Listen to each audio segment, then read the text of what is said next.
Bonjour tout le monde, me voici aujourd'hui de nouveau avec Sébastien. Bonjour Julie. Tu es géobiologue et aujourd'hui un sujet intéressant. Doit-on demander la permission à la nature? Comment ça se passe quand on veut couper un arbre, bouger une grosse pierre? Qu'est-ce que tu peux nous en dire? Donc, en tant que géobiologue, personnellement, je connais les arbres, les pierres, etc.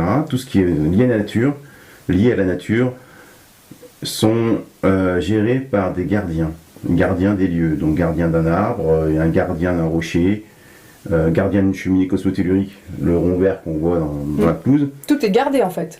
Tout ce qui est naturel est gardé.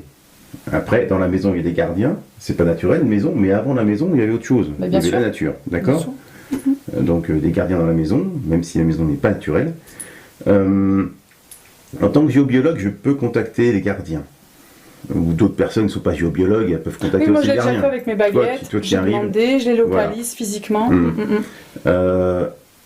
Vu que je suis conscient qu'ils gardent un arbre, par exemple, si je vais couper l'arbre, sans leur demander la permission, je vais avoir un retour de bâton. D'accord, ok. Alors, ça m'est déjà arrivé, j'ai eu des problèmes de lombalgie, des trucs comme ça. Donc, juste après avoir taillé un arbre sans avoir demandé la permission. Okay. Donc c'est pour les gens éclairés. Quand on est éclairé, qu'on a cette information et les outils. Pour les gens qui savent que les gardiens existent et qui peuvent les contacter, communiquer avec eux, c'est important de demander la permission. D'accord ? Après, les personnes qui ne connaissent pas cette technique, ils peuvent tailler un arbre, il n'arrivera rien. D'ailleurs, les bûcherons en forêt, je pense qu'ils seraient mal en point si... Oui, hein oui.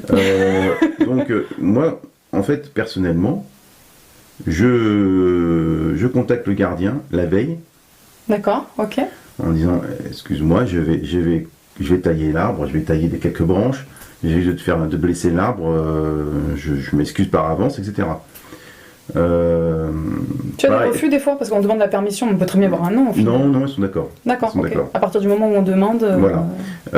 bonne énergie. Toujours en tant que géobiologue, des fois il m'arrive de déplacer des cheminées cosmotelluriques dans des maisons. D'accord. Parce que le client est impacté par la cheminée, la santé ne va pas très bien. Donc je contacte le gardien de la cheminée, d'accord, le gardien de la cheminée cosmotellurique, qui est là, je lui demande, est-ce que tu es d'accord pour que je bouge la cheminée? Là il me dit oui ou non. Il me dit souvent oui. Donc je trouve un endroit, et là, dans le jardin plutôt, ou dans une cour quand c'est un appartement, et je demande est-ce qu'il est d'accord pour aller là-bas. Il me dit oui, hop, il y va. D'accord.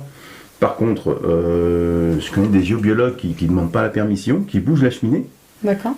Tu peux la bouger. Hein. Bien sûr. Avec le mental, l'envie. Voilà.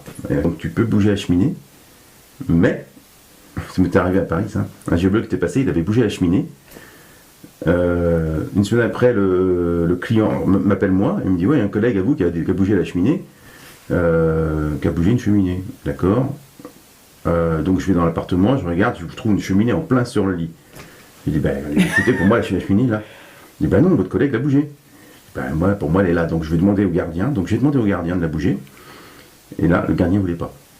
Ah. Quand le gardien ne veut pas bouger la cheminée, c'est foutu. Okay. Là la pièce, c'était une chambre. La cheminée était en plein sur le lit. Ah oui, c'est mort. Donc je lui ai dit, écoutez monsieur, personnellement, là faites un bureau. Il faut essayer de trouver un emplacement pour votre lit. Donc j'ai fait le bilan de l'appartement, et là j'ai trouvé donc un emplacement pour le lit. Depuis il s'est mis là, et il n'a plus de problème de fatigue. Tu vois. D'accord, ok. Donc quand il ne veut pas, c'est foutu. Ouais, c'est mort. Et on ne peut pas négocier, demander, est-ce que tu as besoin d'une offrande, est-ce que tu veux... Alors non. Non, il ne veut pas, il ne faut pas chercher, il ne veut pas. On n'insiste pas. C'est un enfant. Oui, d'accord, oui. Donc il pourrait être dans une colère importante. Non, il ne peut pas être dans une colère, mais il peut te...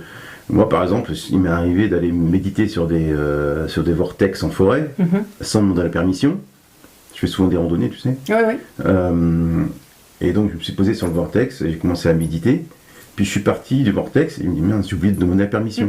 Je contacte le gardien, je reviens sur le vortex, c'était juste à côté.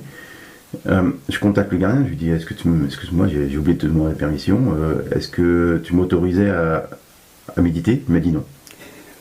Ah, bon, excuse-moi, je me suis excusé, j'ai fait ma randonnée pendant les 9 km, j'avais une tête comme ça, j'avais des maux de tête, mais pas rigoler, voyons. Si, parce que je trouve que c'est beau comme témoignage, c'est super beau, parce qu'on voit qu'il y a quelque chose qui existe en fait. Et que quand Ah, on mais va à ça l'encontre de m'a- la nature, Ça m'a choqué, eh évidemment. ben, ça ne passe pas. En Islande, ils sont hyper croyants, des T'as trolls, raison. des elfes, tout ça. Et Mm. ils avaient un projet de route Oui. à un endroit très précis. Et en fait, les médiums disaient non, ce n'est pas un bon endroit, ne faites rien, ce n'est pas bon. Le projet a duré des années, ça ne s'est jamais fait. Il y a toujours eu des complications naturelles Ah, oui, terribles. oui, oui. Et on dirait que les amis de la forêt n'ont pas voulu, les Mm. protecteurs de la forêt n'ont pas voulu que ça se fasse. Et ça s'est pas fait. Donc on sent bien qu'il y a une intelligence naturelle voilà, de la Terre. Mm. C'est à nous d'écouter un petit peu et de s'y ouvrir aussi, parce que c'est hyper intéressant de revenir se dire ah bah c'est humain, on a oublié de demander la permission, j'y retourne et c'est non. Et on est un peu puni parce qu'on a, Ah oui, on j'étais a- puni. on n'a pas demandé quoi. C'est dingue. C'est une expérience Oui, oui. hyper intéressante. Bah, merci beaucoup Merci à Sébastien toi. pour ces éclairages. Merci à vous de nous avoir Merci. écoutés. On vous dit à bientôt. Au revoir.